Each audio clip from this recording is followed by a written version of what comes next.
ইন্না জাহান্নামা লামাউইদুহুম আজমাইন লাহা সাবআতু আবওয়াবিন লিকুল্লি বাবিন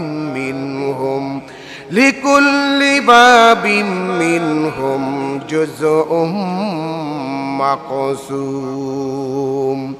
আল্লাহ রাব্বুল আলামিন সূরা হিজরের 44 এবং 45 নম্বর আয়াতের ভিতরে আল্লাহ বলছে, নিশ্চয়ই জাহান্নাম তাদের জন্য, আল্লাহ রাব্বুল আলামিন তাদের সকলের জন্য আবাস স্থল হিসাবে প্রতীক্ষিত অবস্থায় এই জাহান্নাম আল্লাহ পাক রেখে দিয়েছেন প্রতিশ্রুত দিবসের স্থান।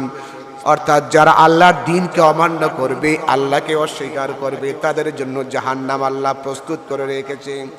লাহা সাবআতু আবওয়াবিন লিকুল্লি বাবিন মিনহুম জুজউম মাকসুম। জাহান্নামের ভিতরে 60টা, জাহান্নাম একটা দরজা হলো 60টা। জাহান্নামের ভিতরে 60টা দরজা আছে। 1 নম্বর দরজার নাম হলো জাহান্নাম, 2 নম্বর দরজার নাম হলো লাযা, 3 নম্বর দরজার নাম হলো হুতামা, আর 4 নম্বর দরজার নাম হলো সাঈর, 5 নম্বর দরজার নাম হলো সাকার, 6 নম্বর দরজার নাম হলো জাহিম, আর 7 নম্বর দরজার নাম হলো হাওবিয়া। আমার বন্ধুরা, আমার ভাইয়েরা, অনুরূপভাবে যারা ভালো কাজ করবে না, যারা ইসলামের পথে চলবে না, তাদের জন্য জাহান্নাম।